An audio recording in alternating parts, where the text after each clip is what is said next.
Hello, welcome to a special edition of Who Are You? Really sort of over the US Open weekend at the LA Country Club, which is a very exclusive club, but one that we'll get into with a story, I think, in a while. We're joined, obviously, by your main host of Who Are You? I've sort of hijacked this edition. We're joined by Stephen. Hello, Stephen. Sorry to hijack your show, fella. No, it's all right. It's nice to have the company and your expertise for this special edition. You stitched me right up there, yeah. Nice one. Thanks for that. We are joined by Millwall's most famous golfer, silver medalist at the Open, the one and only Alfie Plant. How you doing, fella? Yeah, good evening, boys. Yeah, I bet there ain't too many Millwall golfers to beat, so yeah, easy. I don't know. There's a few. Is that? You can't beat. Not professionals, anyway. Not professionals. No, not professional. Yeah, no, definitely. And we're joined by Alfie's dad, Darren. Hello, mate. You all right? Mate, yeah, good, all good. Yeah, I don't know. Old Gary Alexander's boy looks quite good. Up and coming. His young lad looks quite good. Oh, okay. He posted a video the other day of him doing a drive on the off the tee, and yeah, he looked as if there's something about him. I think there's something growing there, mate. So might not be football for him. It could be golf. I'll send your old man the link afterwards and have a look at it. So yeah, go for it. So yeah, go on, Stephen. I'll let you start, as it is technically your show. As you've done a whole series of it last year, so yeah, you might as well crack on. No, I was actually going to start with, obviously, there's a lot of people that, like myself, people that play golf that perhaps, do it maybe on a Saturday afternoon every so often. But what was the deciding factor to perhaps not go to football and go to golf instead? You'd have to ask my ex-managers that, but they told me I was too small, too slow, and that was the end of that, really. So, funny enough, it was because he gave up football, he took up golf. He actually played for West Ham's academy. That nearly killed me. That's the retention rate. I know, yeah. He actually played in the same team as John Joe Sylvie when he was younger. And after training one night, he said, Dad, he couldn't run as fast as me. He was only a small boy. He said, I don't like football, Dad. I don't want to play no more. I just want to play golf. And that was about 10, 11 years of age. And it turned out to be the best thing I've ever done. And I didn't have to go to Chadwell Heath every other night. And I mean, obviously, in terms of, being Millwall fans, I'm assuming turning up at West Ham possibly wasn't the first choice, but it was the opportunity that was given to you. Why Millwall? Where did the Millwall link start from? Go on, you might as well tell. Well, we come from Old Kent Road as a family, and I lived up Pepys Hill most of my younger life, on Omni Road, and kind of the old family's Millwall. So it was, you carry it on, don't you? Your kids carry it on, and so yeah, it's in your blood, isn't it? Oh, absolutely. I think most people that I've done this with and spoke to, there tends to be their dad or their granddad or somebody that's taken them to their first game, and that's kind of where the love affair, if you will, comes in. Do you remember both of your first games at all? I don't. I was too young. I remember my first game. I was in the 70s at some time as a young kid. But no, I remember taking Alf down Millwall when Bethel, was it? Who used to do the half-time thing? Chris Bethel. Chris Bethel used to do the half-time thing. He used to get on the pitch and used to score a penalty or kick through an hole, and you'd win a mountain bike. And Alf won a mountain bike, and we had to go up Surrey Quays and pick the bike up. So that was a good story. And I might be wrong here, but I think, obviously doing my research before the show, Alfie, did you ever get to go to the old den? I think you're slightly younger than myself, so you might have just missed the old den. I don't think I did, no. I don't think I did, yeah. So it's always been the new den for me. And Darren, obviously, memories of the old ground. What was the old den like for you? Yeah, it was wonderful, wasn't it? You could walk all around it. Yeah, it was great. It was nothing like it, was there? It's scary to go into as an opposition, and just great as a young kid running around it, really. You know what I mean? It was an adventure, wasn't it? I mean, unfortunately, as I say, I just missed. I mean, my first game was at what is now the new Den. I hear stories from my dad of what the old ground was like. Where was your spot? Was you in one particular area, or did you move around? As you say, you like to run around as a youngster. Yeah, it's probably halfway line, but you had all different areas, different groups of people, and you know, just sort of wandered about in it, didn't you? Eat some peanuts and you know, caused a bit of mayhem and wandered about. Allegedly. And yeah, of course, allegedly get into trouble. And now I don't like to call it the new Den. For me, it's the Den. Obviously, we've been there now. This is the 30 years. Where do you sit? Where are you based when you get to home games? Well, we've been kind of.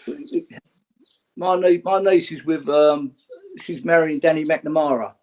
They're having a baby together, and her dad's got a box. Danny Bennett, they got a box down there, so we go in the box down there. Nice. We sit in the box with them, so we're a bit posh now. Yeah, you've left the. You don't get prawn sandwiches there, mate. I can tell you. Left the stand behind. Although, to be fair, I think the beauty of our ground is wherever you are in the ground, I don't think you lose any atmosphere, whether you're in it. I mean, obviously the boxes, it's slightly different because you're not on the terrace. Yeah, we was always in the family enclosure with the kids and that. I was always in there with them, so that's predominantly where we was. And obviously, you guys said that you didn't remember your first games. What's the first memories that you have of a game? Darren, we'll start with you first. Oh, right. I remember the first man was Gordon Jago. Was it Gordon Jago? Yeah, that's my first memory of a manager. But there's been so many different games. Too many games, really. And too many tear-ups. It's amazing when you ask people that question, because you know, especially those to say that we've had some older viewers and younger viewers on the show, and you know, you sort of think, how many games have you probably racked up over your time following the club? It's hard to pinpoint sometimes the first one. Alfie, first memory of the Den? I think my memories are all more about the teams we had, really, and highlights. You know, I used to love the team when we had Stephen Claridge, Stephen Reed. Who else did we have there? Bloody hell. Paul Ifield. That was kind of when I was growing up as a youngster, really. That's kind of the era and team that I watched the most. So, yeah, that was kind of, that's all kind of where my memories start, really. Yeah, my boy goes to school. Anyway, my boy goes to school with Barry Coogan's kid. So I'll see him every day, and we talk about how he got ripped a new arsehole by Ronaldo, and you know, and bits and pieces like that. So, yeah, I remember when Ronaldo did a bit of a skill down by one of the corner flags, and then crossed it. Is that what it's called? Yeah, and he chipped it across, and it's. Yeah, it was. I suppose it's a good thing to say. You watched him play when he was kind of on his way up. Really, it's quite funny because his boy is he's banging into his football and stuff, and he's like, you know, Ronaldo and Messi and all that. And you're like, one day he was talking a while back now, and I just went like, "Your dad's played with Ronaldo," and he was like, "Have you?" Like, you must have seen the video by now, surely. His dad's like, no. And then he obviously he talked him into having a look, and it was like, yeah, no, look, your dad played against Ronaldo, mate. He's doing good. Do you know what I mean? He got ripped a new arsehole, but yeah, no, he done all right. Do you know what I mean? It was FA Cup final. I mean, you know, regardless if that was the end of your career. But I mean, on defining moments of the career, I mean, obviously, how did you get the invite to play in the Open? And also, how was it to be the best amateur there? Yeah, so 2 weeks before I won the European Amateur at Walton Heath, and the winner of that got a spot in the Open. So it was all very last minute. And then being the best amateur there was unbelievable, really. It put me on the map, opened up a lot of doors, and also gave me the confidence that one day I might be able to compete at the highest level. Who was you paired with Do you remember who you were paired with in all of your rounds or your final rounds? The first 2 rounds I played with Ablam Lahiri, is it? Ablam Lahiri, Wesley Bryant. And then the third round I played with Thomas Peters. Yeah. And then in the final round I played with Brandon Stone. As an outsider, and obviously we know what it's like when you play football. I know what it's like when I've been at the Den, because I've been pitch side with doing different bits and pieces there. And the noise, the atmosphere is great. And I've played golf poorly, but I've played golf. And that's a tranquil, silent, peaceful environment, birds singing, all of that. What's it like to play in the biggest game or the biggest game of golf in the UK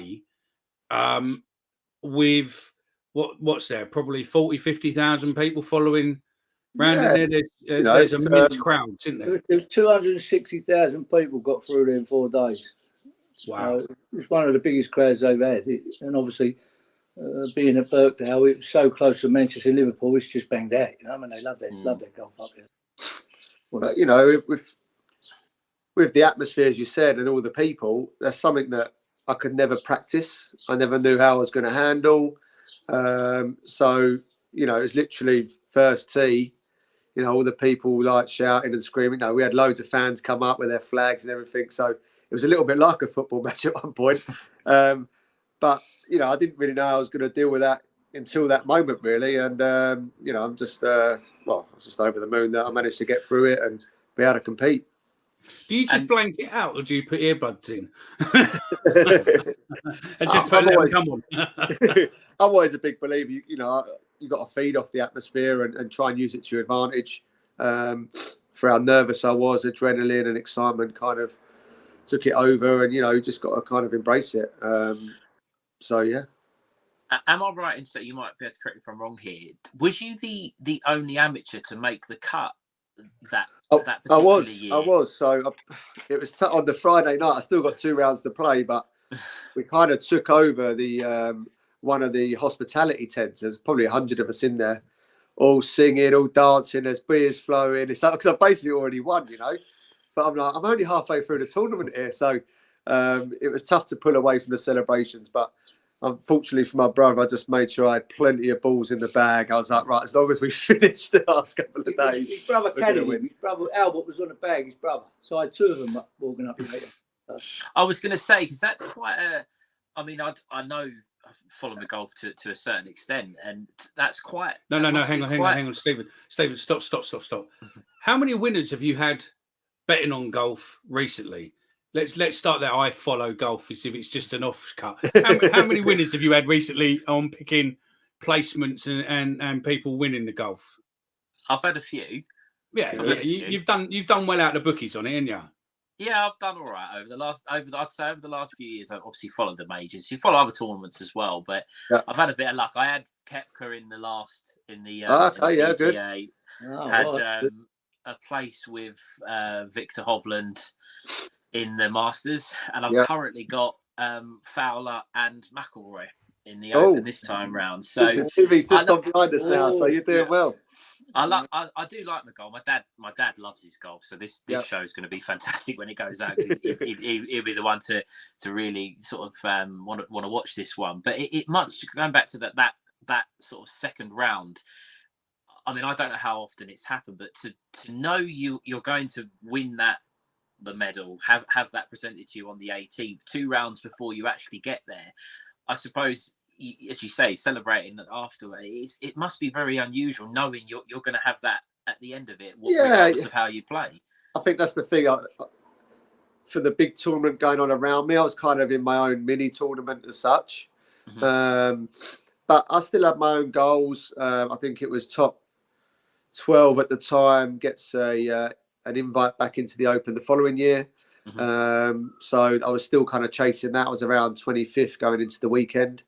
And you know what? I shot 1 under on the Saturday, which I was really pleased with, but the pros absolutely blew me away. I think Brandon Gray shot the lowest ever Open score, and I actually moved backwards. I went from 25th down to about 47th or 48th. So, it was quite a tough day, really, but Sunday was nice. little bit of a holiday, just relaxed, enjoyed myself, tried to take it all in, and lapped it up. On your final, you putt the 17th, you putt your final 17th, and you're coming up to the tee for the 18th, and obviously you take your tee shot, you're up there, and then you start making your way to that final dog leg into the final hole, where everyone and anyone is. Yeah. That must be, you're so nervous of just wanting to finish to like say, yep, I've done it, I've completed it, I've got the silver medal. But there must be so much of you like ready to just let everything out so that you can actually just feel relieved. But on the same level, all that noise must be just pumping you so full of adrenaline. It must be unbelievable to just keep it all. That, you know, the setting at Birkdale on the last, I've got the 2 stands either side with the clubhouse at the end where all the members in that stand.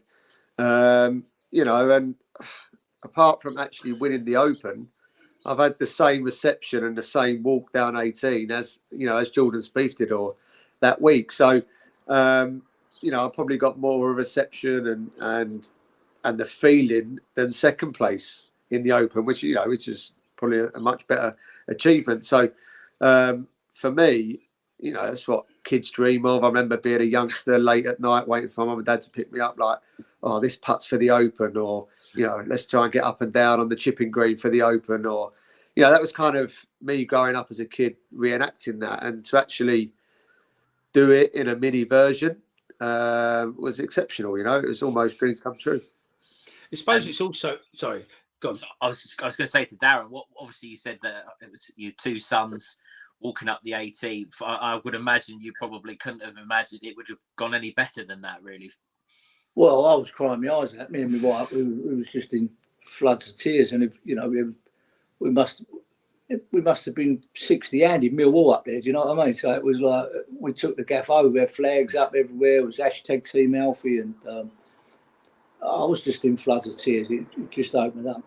It's a funny story. Alf's heard it 1,000 times, but I come running down the stand after we'd won it, and I'm up skipping and jumping, and the BBC is outside.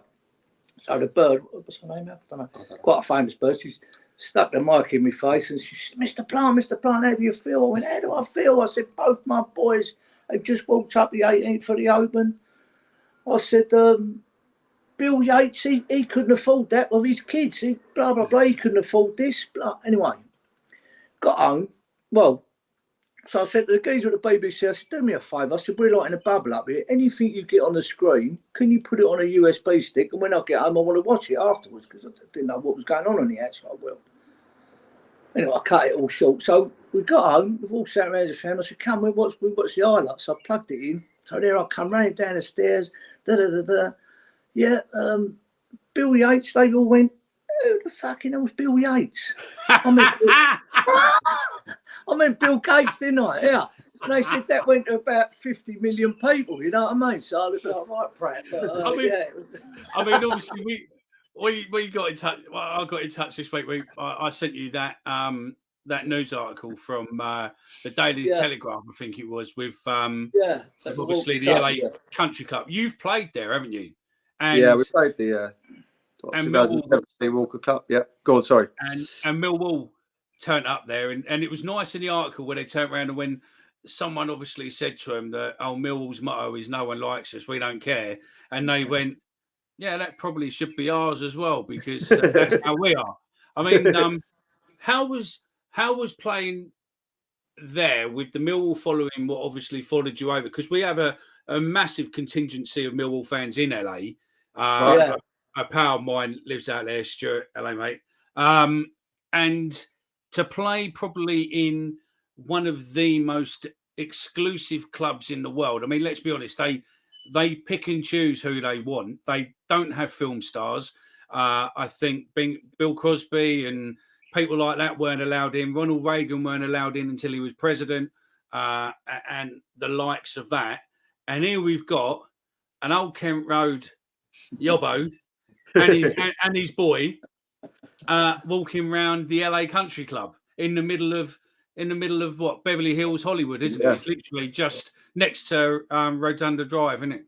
Yeah, right in the middle. Yeah, so yeah, great week. Yeah, kind of slipped in unnoticed, which was nice. But yeah, what a golf club. You know, all the members there and were great. They really looked after us, warm and welcoming. And it's great to actually watch it on the TV now. You know, bringing back some memories. You know, seeing the pros in the trees like I did that week. So we could all do it, which was good. So and when you go on, sorry, Mick. With that, obviously, you know, I'm sure we've all, and there's a lot of Millwall fans watching this, whenever you go to work or you turn up somewhere new and someone says, you like football? I'm a Millwall fan. And you always get that. There's always a comment or a reaction. And what was it like? Obviously, you know, in America, we are starting to, obviously we've got American owners and you know, there is following over there. Do many people recognise Millwall on tour if that conversation comes up? Are you flying the flag for us? Like Mick said, actually, while I was out, there was a few Millwall come out there, live in LA, and approached me as I was walking around and I had a drink with them, which was nice. But the Yanks don't really know who Millwall was, but they did after we left, you know what I mean? But yeah, we took far. There was about 18, 20 of us out there. So they hung flags on the balcony of the LA Country Club. So the 18th hole bar, the balcony, they put flags on the balcony. Yeah, we draped them all over it. Do you know what I mean? You know, we took the gaff over it. But they're great. They're great people. They're good fun. They don't understand a lot of things, do they? The Yanks, no, you know, no. They're a bit dopey, aren't they? Sometimes at the best of times. I got married in Vegas, so yeah, I totally agree with you. I got married by Elvis in Vegas in 2018, so yeah. It was fantastic. Nice, yeah, no, they're not, yeah. Well, 2019. You got the Playboy Mansion. That's just next door to it. That's on the. He actually died the week we was there. To be fair, died the week we was there. Yeah. He had all. So basically, at the back of his house, he had like a little zoo with all monkeys and that in the cage. And he basically built that because they wouldn't let him join the golf club. He said, "I'm going to put a zoo at the back that makes the loudest noise." And as you go see off the monkey, monkeys, parrots, and everything. Because the other interesting fact, and again, this is not my fact. This is the Chris Evans breakfast show. They were talking about it yesterday when I was doing a long drive for work, and Lionel Richie has got a French chateau on the 14th hole. He does. Massive, and that house has 123 bedrooms. Yeah. Is that what it's got? It's so big. Honestly, on one of the par threes, you walk down and it's like it's like a corner plot. It's huge, absolutely huge. I think Bernie Eccleston's got a house there, or his daughter has, which is like another hotel, you know. I said the driving range, they've got a driving range there, and they said that's the dearest bit of real estate in LA. That's the driving range. Yeah, that was I think 350 million 5 years ago. Yeah, just about acres of ground. So loads of that, but then you get a lot of poverty out there and a lot of homeless and things like that. It's mad. That was the bit what shocked me with LA was when you drive around LA and you get to Skid Row and there's literally people living in tents going about a proper job where they've got like 2 or 3 tents, is in like their separate rooms in their house. And we saw a geezer getting dressed in a suit in the morning and he's like got all these boxes and everything else inside the tent, brushing his teeth and doing everything there and going. But it is literally like, I suppose it's like our cardboard city back in the day around Waterloo. Yeah. But they've just got tents everywhere. All around the central LA, it's just tents everywhere. It's, you know, you think we've got a homeless problem here, go look at LA and America and you'll really see what homelessness is all about. Contrast is mad. Especially where, you know, because we stayed just up. Do you know where Hollywood Bowl is? We stayed in the hotel next to Hollywood Bowl, and you come out of there and you walk down, and obviously you got Hollywood Boulevard and all that. But if you get down early enough when you walk around, there's people sleeping on the streets of Hollywood Boulevard. Yeah. So it's just really weird where you think that America and Hollywood is all this glamour and all that. It's pretty much like a posher version of fucking Oxford Street, really. Yeah, I thought Hollywood was like Margate, you know what I mean? All them stuff. It was dirty there, wasn't it? You know, it's we stayed in Santa Monica, which was quite nice, the beach there and that. But I didn't rate it. I didn't rate Hollywood at all. No, not really. No. It's a nice place, but you know, obviously where we was the course was fantastic. The place was fantastic. I'll tell you another little quite funny story. He come walking around as George W. Bush with all his security guards. Must have had about 20 of them round him. So at the Open, I had caps made with hashtag Team Alfie. That was his logo. So me and Alf are standing there on the tee, like a practice thing. So I said to Alf, I said, I'd love to give George Bush an hat, one of the caps, Team Alfie. He went, oh, no problem, Dad. He went, oi, George, over here. So George has come through, pushed the security guards out the way, come over, and I put an hat on him. He met him the day before. He said, yeah, he's a nice bloke, Dad. Should have got a picture. Yeah, I think I got it somewhere. Yeah. You see, my claim to fame was that you remember with the regen battle when we had the regen with obviously with Lewisham Council and all that lot. I hijacked, or I got invited to Dulwich. Dulwich Hamlet was going to Parliament to do a little protest thing in Parliament, and I went there and I took some Millwall flags, scarves, just to get some photos.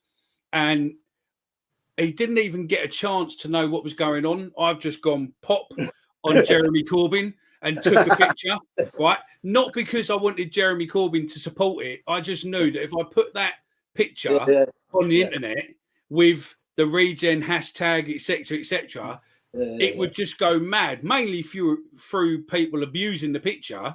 What's that doing wearing this and all of that? But literally, and it worked. It just went mental. But yeah, no, I just literally went pop photo. Thank you, I love that back. And he didn't even know what was going on. He just went, yeah. So, no, I've done it, but I can't beat a president, unfortunately. I've just got some homeless fella who used to be in the Labour Party. So we'll go back onto the Millwall bits of the set. But stepping from amateur, you won that big accolade. Did you have to then go pro, or was it more of actually all these doors have opened? I've got sponsors on at me. I've got golf club people throwing stuff at me. It's now time to go pro. And how different is it from being amateur to being, pros? And I suppose you've got to earn your money being pro as such because of the sponsors and everything else. I mean, just how different is it being one I think to the other?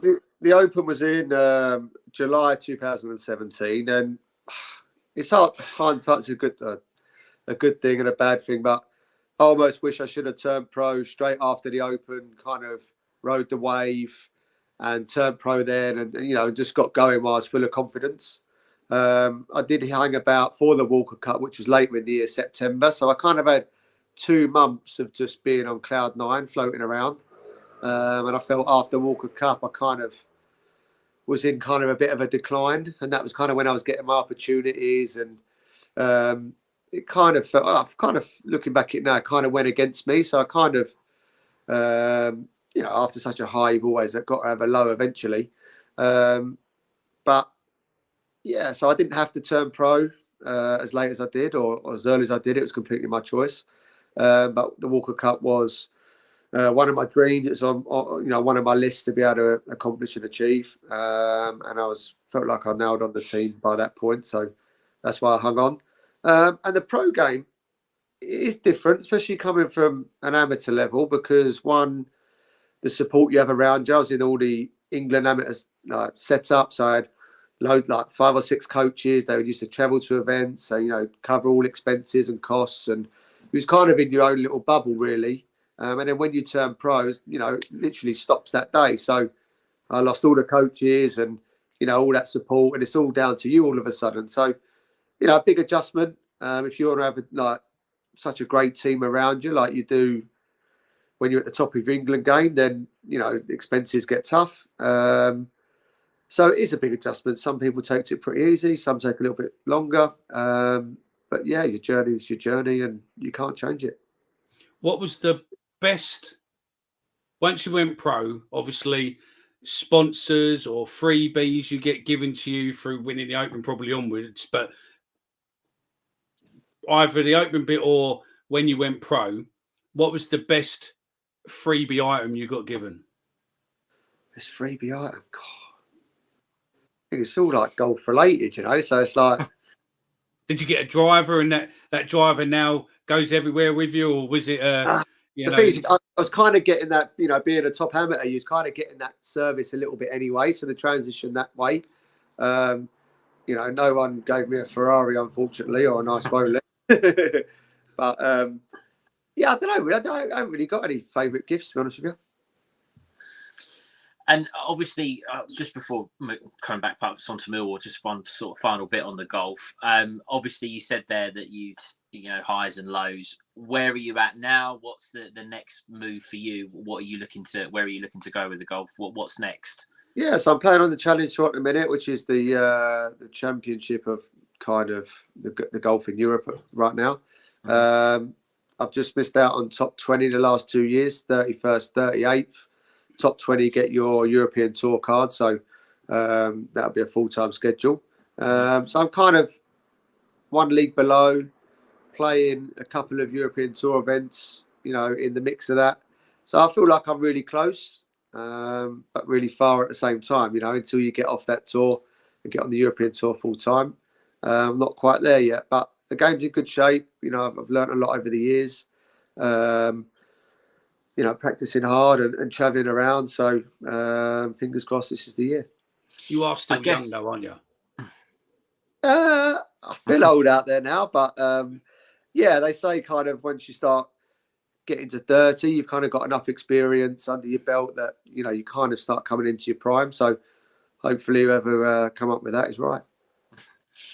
I guess so. It's the same, obviously, with football teams. You start off as a youngster, you play kids football, you as a golfer you play, you know, rounds of golf as an amateur, and then the practice probably intensifies, even though you've made it as a pro. I suppose you're probably practicing and playing as hard as you are now than what you were when you probably first took it up. Yeah, 100%, probably more. You know, it's probably structured a lot better, but you know, even when you move up a league, you know, it's almost like the hard work starts there. You know, I don't think it ever stops. I think every level you climb, you feel like you got to work harder or improve more. But you know, it's little steps. You know, little goals trying to hit week in, week out, and just gradually, you know, climb the ladder. And I assume, again, bringing it back to sort of a football themed, you know, most golf tournaments, competitions, if you're successful, you obviously play your first 2 rounds. You're then invited back for the weekend, as they call it, and you sort of play 4 days. Do you get to much football? Does golf kind of prevent you from getting to many games, or do you find a balance between the two? A little bit of a balance. You know, I tend to play a lot all around the world at all different times. So around Christmas time, I try and get, you know, as many games in as I can, because it's when the off season is. And then, yeah, just try and squeeze them in when I'm home. The Saturday games, if I'm at a lot of Millwall games on a Saturday, then the golf's going terrible. So I try and miss as many as I can, to be honest with you, at the minute. But yeah, Christmas time, I try and cram in as much as I can. And I mean, obviously, this is just a question purely out of curiosity. Do you know, have a lot of people that sort of recognise you when you're out and about? Do you get that? I mean, obviously, you know, you look at someone like, you know, Rory McIlroy, Tiger Woods. You know, they're at the right top level. But do you have sort of like a following that know you from course to course? Does that come? I think maybe, you know, yeah, if you're a big golf fan and follow it, they might recognise you, but not really. Golfers, I think, tend to go a little bit under the radar. He puts his bins on, goes undercover. They probably know your old man most, don't they? One day, yeah, Bill Yates is going to come up to you and go, thanks for giving me a call out on BBC. So go back to Millwall then. We'll go with you first on there, Darren. Your favourite all-time player? My favourite all-time player, it's got to be Urlock, isn't it? You know what I mean? I love Urlock. You know, Danny Mack's my favourite at the minute. You know what I mean? I'm gonna say Listen, that. I am in the Danny Mack fan club. Yeah. Listen, here come good mate. He's having a baby. Ask that fella there, mate. Listen back to come on the show. Yeah. You're getting your own back now for the start of the show. I'm not against Danny McNamara. I just think, like all if you listen professional back to episode footballers, 23 and 24, you might actually contradict that. Do you know what I mean? No Listen, footballer. here come good Danny. You mark my words, mate. You know what I mean? In many ways, right now, that's Stephen's arsehole. No. I stand by what I say. Whether you're from the academy or whether you're bought or on loan or whatever, every footballer, there's Millwall fans demand the best from their players, and I think. But I'll say one thing, right? And it's the same with Alf when he won the silver medal, or Danny when they step over. I've asked people this before. How do you deal with expectations? You know what I mean? It's such a powerful thing to deal with. You know, you're expected to do something. You know, and it's thankless down Millwall, isn't it? You know, you put one foot out of place and they're on your case. But he's got a strong character. He's a great Millwall kid. He's a good player, and I'm sure in my heart of heart, he'll come good. And I'll tell you what, he's having a baby. Alf's just had a baby 2 weeks ago. Fucking hell, really? The big girl gave it real. The hormone takes it back in, mate. When Danny's one comes, it's not too far off. He'll kick on, mate. Don't worry about that. As I say, thanks, Mickey, for Danny throwing me under the bus. Right, that's right. Listen, but I've never. Go on. What? You've never slagged him off? I'll go back. No. 3-1, yeah. I'm not saying that. And I've not. He's not the worst one, so don't worry. No. And funny enough, this is a side note, but Danny McNamara was actually born in the town in Ireland where my family are from. So I've got nothing against him. I just think that no player, whether you're from the academy or whether you're bought or on loan, should be against criticism. And if he has a bad game, he might know that. But if he has a bad game, just like any of the players, they should be held accountable. That's just how it is. All I'll say is before I go to Alfie and ask him for his most favourite player, I throw would me say, under the bus again. No, I'm not going to. What I'd say is, if Danny Mac plays in the position what he's plays the best in, he'd be a lot better than what he's doing at the moment. In the same way that if Alfie played off, the 17th tee with a putter, he would be shit. Do you know what I mean? Just leave that there, mate. I mean, those what know and those what don't, well, you can fucking figure it out. But yeah, Alfie, your all-time favourite player. It's got to be Neil Harris, I think. He did a lot for the club. Scored loads of important goals. Met him a couple of times. Real nice guy, real nice demeanour. Knew what the club stands for and what it means to the fans. And I think looking back on it, definitely him. All right, we've done the best one. We've done your best player, Darren. Worst Millwall player you've ever seen play at Millwall, or worst player at the Den. We'll open up a little bit. So Peters, isn't it? Peters, a big lanky one. Who's that? Is it Bob Peters, isn't it? Yeah, he was terrible, wasn't he? 6'6", couldn't even head the fucking ball, could he? Terrible player. Oh. Worst player. God. Don't worry, I'm not going to ask Stephen. I acknowledge the test here, but I don't know actually. I'm not going to answer that one, boys. I don't know. He's not a nasty boy. He's too nice, Al. I know it's like professional athletes. What's your most, between you both of you then, your most memorable match? Oh, it's got to be, talking to Gary Alexander's son. I think that goal he scored at Wembley, that's probably mine. Yeah, I think Tim Cahill getting us into the FA Cup, the final. The Sunderland. I was standing next to his dad, and they was all crying. Everyone was jumping about. I mean, and everyone was crying their eyes out there.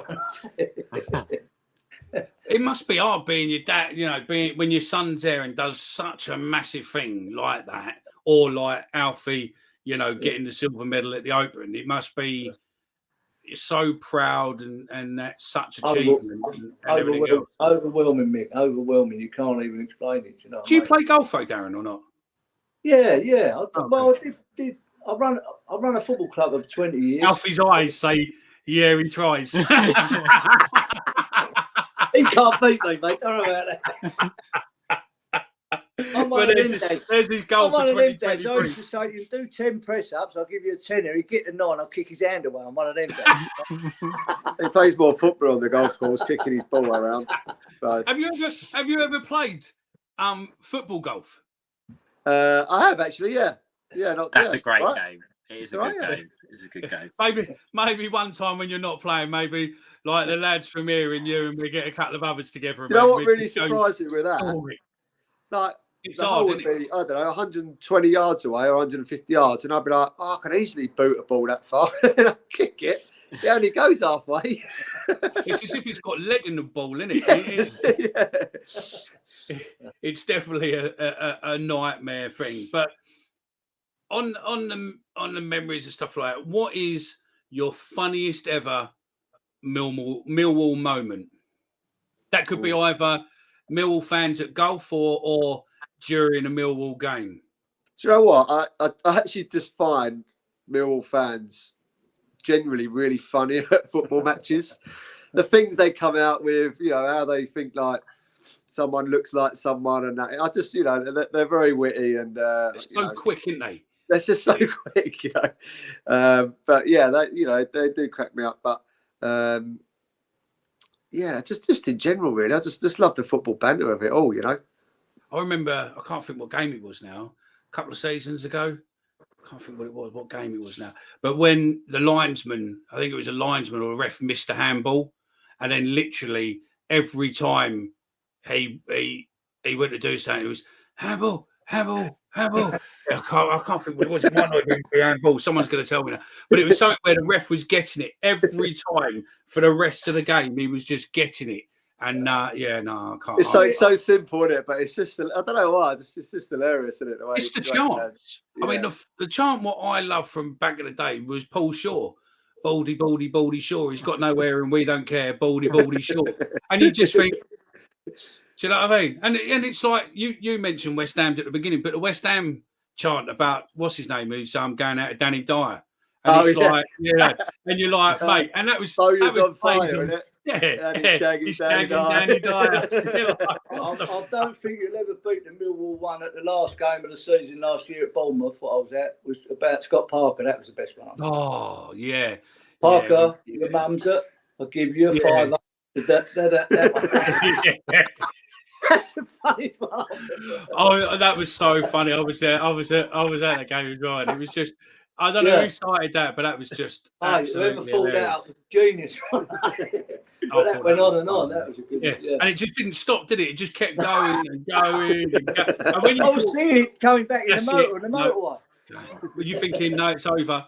No, he goes on again and it's on again. So yeah, go on, Stephen. Now you've recovered a bit, and hopefully they've forgotten that you don't like Danny Mac. But I hate you, Mickey. I really do. He's getting me back for all the times I give him. Well, no, the thing is, Stephen, is your picture's big and bold, and as mentioned earlier, their niece is marrying Danny Mac, which means that Danny Mac will probably watch this show. I'm actually playing golf with him on Monday, so I'll pass it on. Don't worry. Oh God! Well, I'm leaving the podcast. This will be my last one. So we know where you live. Don't worry about it. We're coming round for that. Yeah, we're proud to announce our new sponsorship for 2023, Danny Mac. We are now officially known as the Danny Mac Fan Club. Every time I do a show now, I'm just going to have to say how good he is and how fantastic he is to try and to build some. I'll get Bill Yates on you otherwise.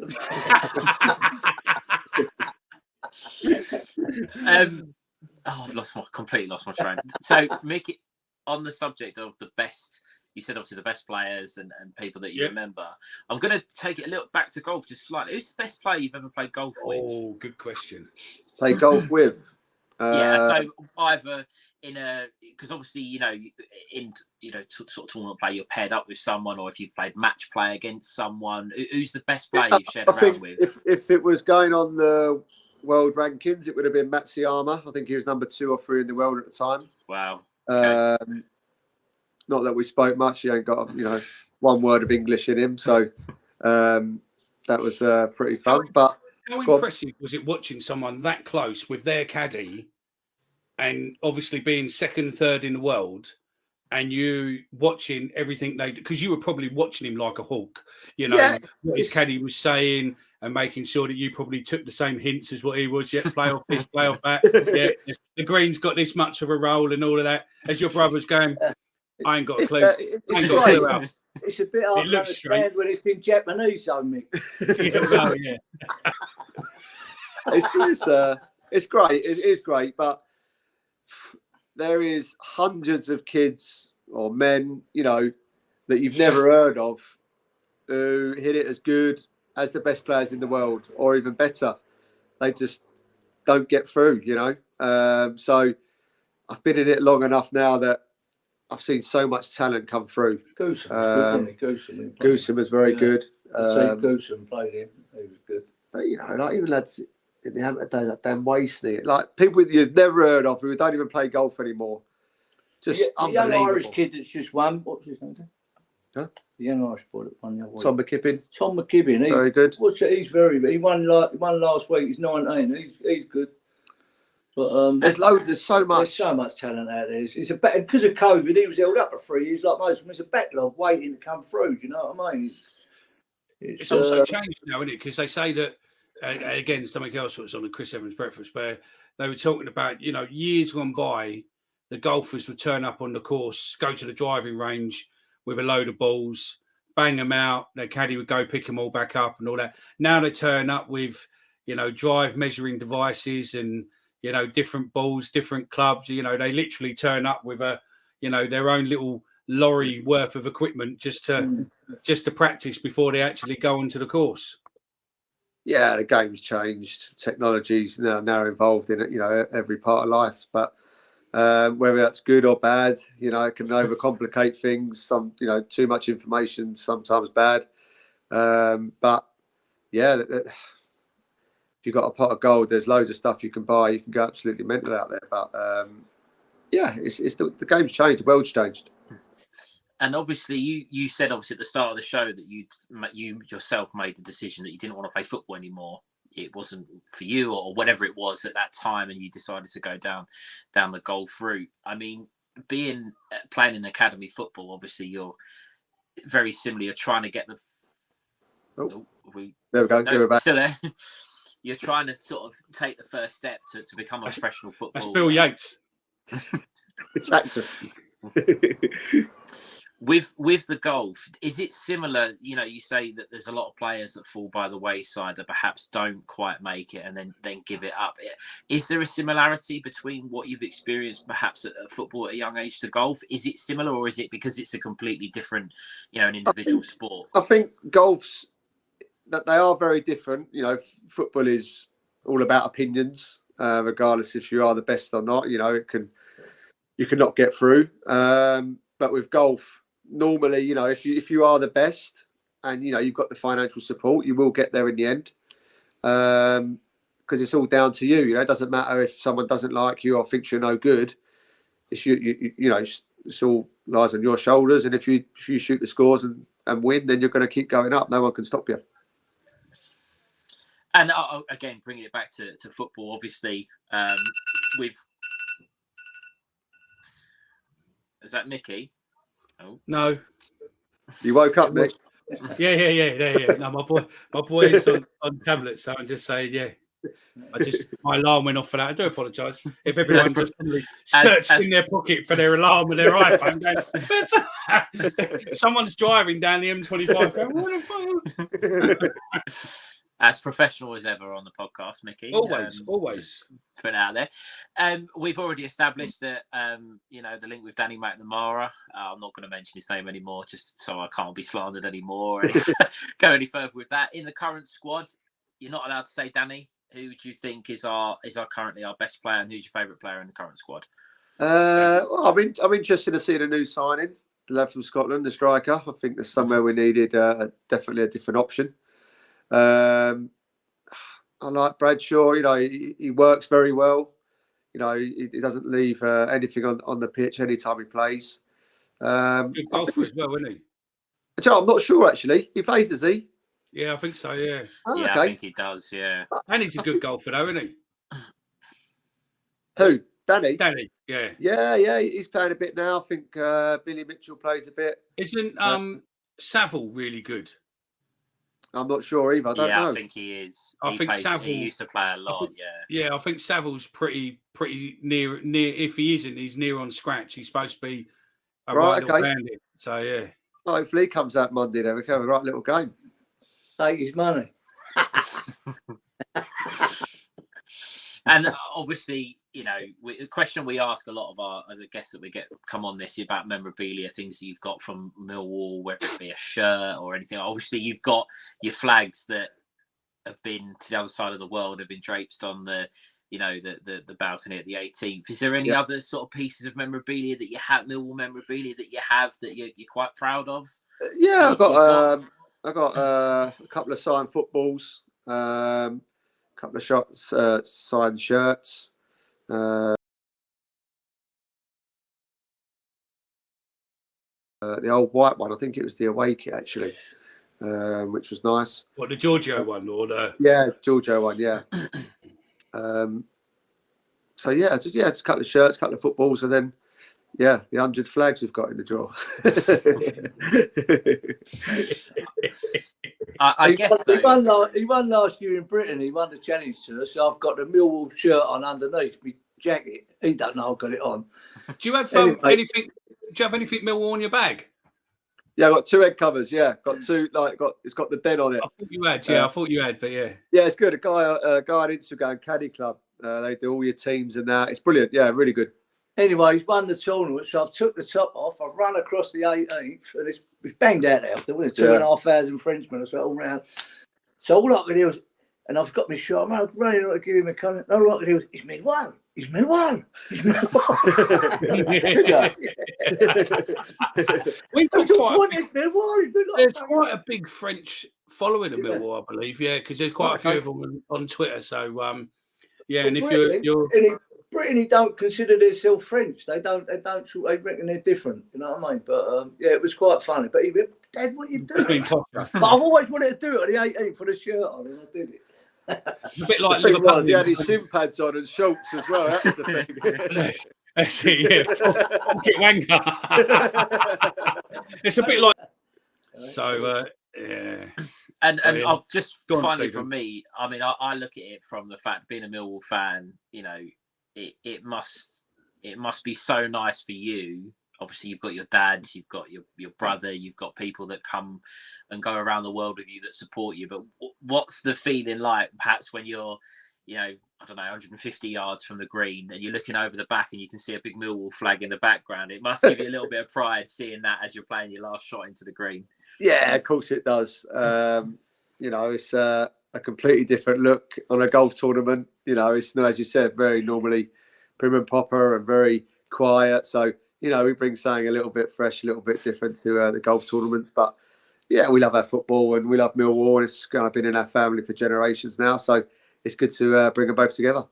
So while we're on that, generations and everything else, and it'll be good to get both of yours and we can see, because it is an age thing, I think. And we'll start with you, Darren. The top 3 Millwall rivals. Top 3: West Ham, Chelsea, Leeds. There you go, Alfie. Are you talking about football or the other thing? No, football. yeah. No, don't worry. That's another show. That's on Patreon. What's your top 3 rivals then, Alfie? Yeah, I think West Ham, Leeds. Maybe Charlton, because I've got a lot of Charlton mates, so maybe stick out. I think if you look at the old film for that, it's Chelsea, isn't it? But it's all good. I think as long as what was that thing you posted in the group the other day, Stephen? I think it's if we don't play, as long as we don't play them or lose to them competitively by, I think it's July the 27th, isn't it? Is it July the 27th? So we can't. It can't happen. Yeah, so it can't happen. So Mrs. and my German Shepherd tried to. Is that your frozen? Is that your frozen cup, Nicky? No, thank God. But yeah, nice one, though. Nice. Yeah. unfortunately for you, just a minute over Alfie's shoulder is going to be Danny Mac.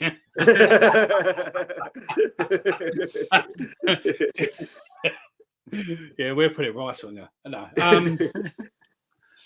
I've done a show once where every time I'm recording a show at night, my daughter will say to me, and she's out in a minute, and proud dad because she's finished the GCSE, she's done really well. She went for a job interview today, and literally walked out of the job interview, and they phoned her straight up and went, "Would you like a job?" And believe it or not, it's not bad money for being 16 years old, and she's got a new job. And she starts shortly. So, yeah, proper proud for her, mate. Really, really proud daddy moment. So, yeah, good luck to her. Good luck, Tills. But, yeah, no, I've done a show once. And my daughter, every time I'm recording, she will make me a cup of tea in the most weirdest cup. So that could be a princess cup or a frozen cup or something else. And she's even given me cups before with the metal letters, with the stick-on letters.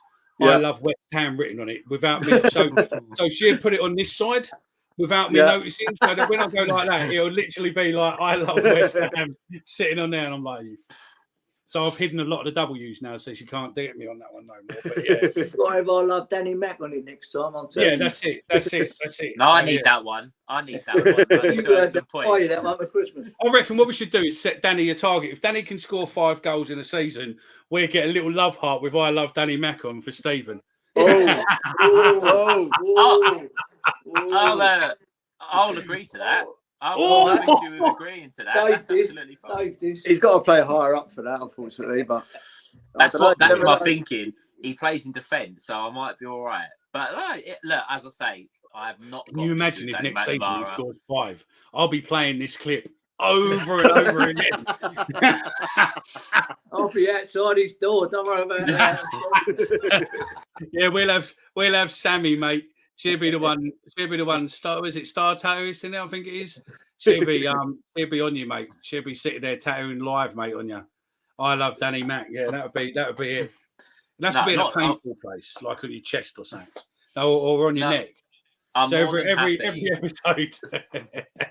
No, I'm more than happy if I'm maybe not a tattoo. I'm more than happy if you want to stitch me up with something. If he scores 5 goals, as I say, I've got a lot of time for him, but no one is above criticism at Millwall. No, not at all. So, he knows it. He says that now in the safety of his own house. Absolutely, yeah. When Darren sees you down the den, mate, he's going to go down with his mate Bill Yates.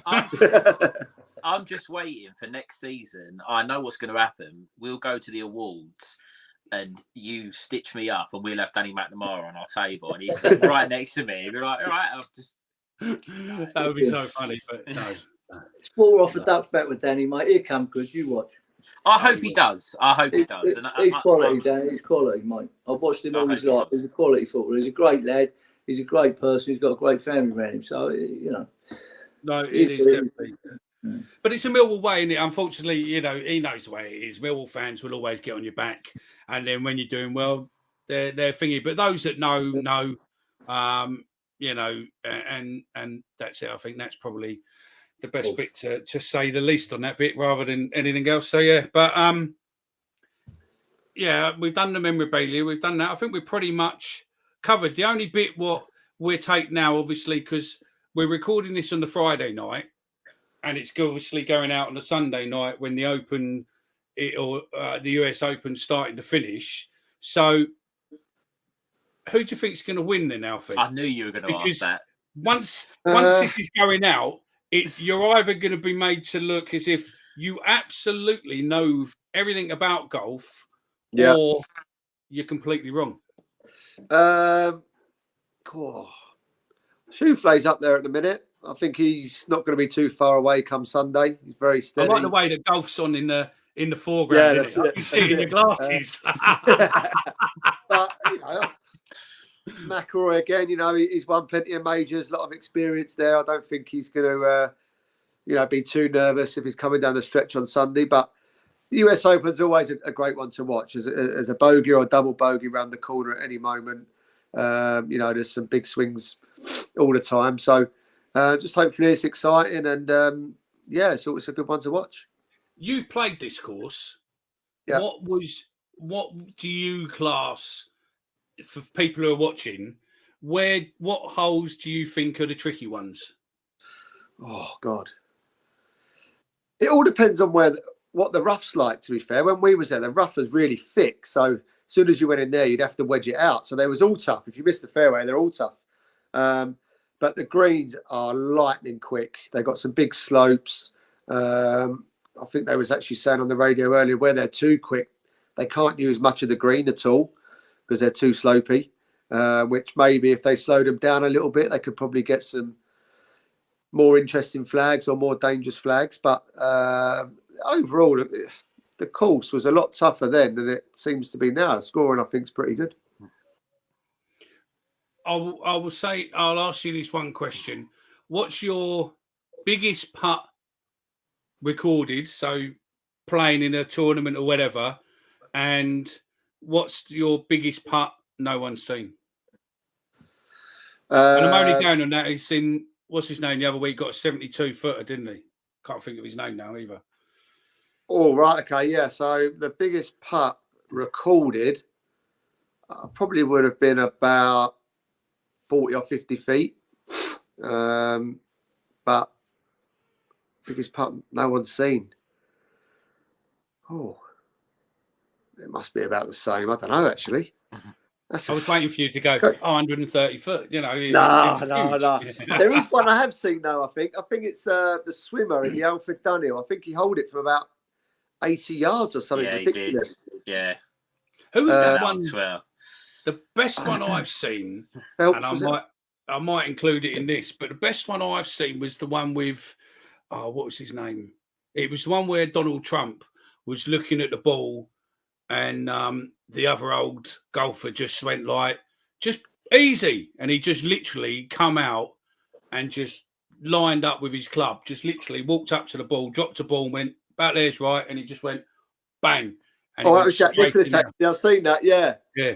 And that was just, the confidence in him just went, that's easy to do. Look, do you want me to come and show you?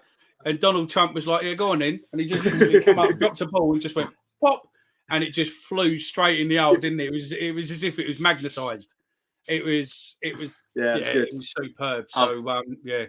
His best round he's ever had is this week, funny enough. Tuesday, was it? Yeah, Tuesday. Yeah, Tuesday, he shot 10 under around Sundridge Park with no bogeys. So that was quite good. I walked around and watched that. 4 of us were walking around. That was very good. I think my best round is about 38 over. So. I've got two more questions for you, if I may, Alfie. The first one's a little bit of a spoof question. The second one's a bit more serious. I'm assuming you've seen the film Happy Gilmore. Yeah. Have you really tried to give it a Happy Gilmore before in your career? Oh yeah, loads. You've always got to do that on the driving range. Yeah. On the driving range, I think everybody I've ever asked that question to has done it. And finally, from me, obviously, I do like my golf. I'm actually going to the Open. I'm going to the final day. Royal Liverpool, yeah. Yeah, Royal Liverpool in July with my dad, and I love a day at golf. I love playing. Well, you might see us there because we're in the Open qualifier next. Couple of weeks, yeah. Couple of weeks at Royal St Paul's for final qualifier, the 4th of July. Yeah, hopefully. I mean, don't bring Danny Mac because of that. But what's the best course in the world that you've played at? I know we've mentioned a couple, but what would you say is the best course you've ever played on? In the world? So I like a few close to home. I like Sunningdale. I always love playing there. Really nice. Played one in South Africa called Leopard Creek, which is on the Kruger National Park. So get all the animals and that around, which is great. Yeah, they're probably my 2 favourite, I would have thought. So 2031, the Ryder Cup, you've got a bit to go to possibly get into the Ryder Cup, maybe. But say it goes your way, you get into the Ryder Cup, potentially it's going to be at the London Club. Right. By the time that's built, potentially there's going to be the new training ground of Millwall. Just behind, yeah. So imagine what it would be like if you could get into the Ryder Cup, and then play with obviously the Millwall ground or Millwall training ground right behind you. Biggest crowd you'd ever see. Absolutely. Considering at the Ryder Cup as well, the Americans tend to make themselves known in America. You imagine the Americans stood behind the tee. You've got about 2,000 Millwall fans trying to put them off as they go to take their tee shot. It'll be fantastic. It'll be unreal. But look, I thank you very much for joining us. I know you've got a tournament coming up shortly, and you're on your off time. So thank you very much for taking time out on this evening and getting involved. It's been a giggle.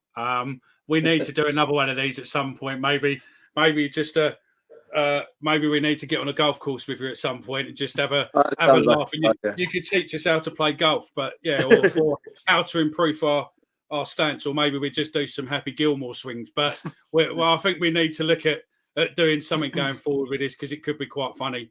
And I appreciate your time. And I've known your dad for a while. I've spoken to your dad a few times.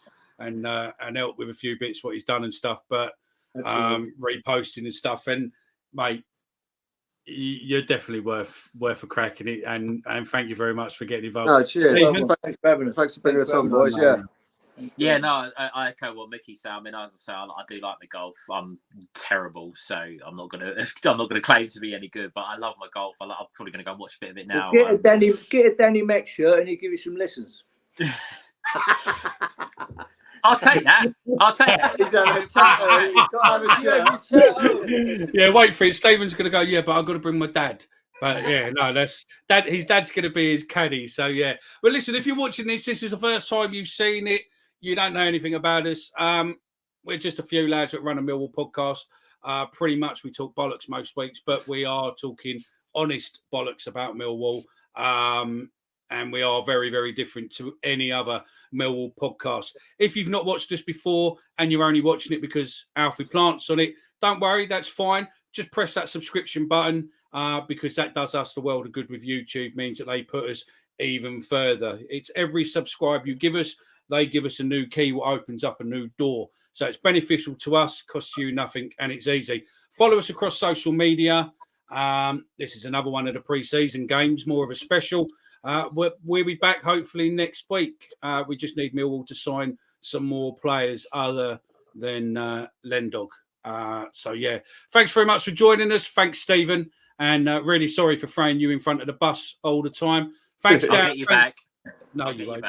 No, you won't. Anyway, that's it from us. See you again soon. Bye-bye.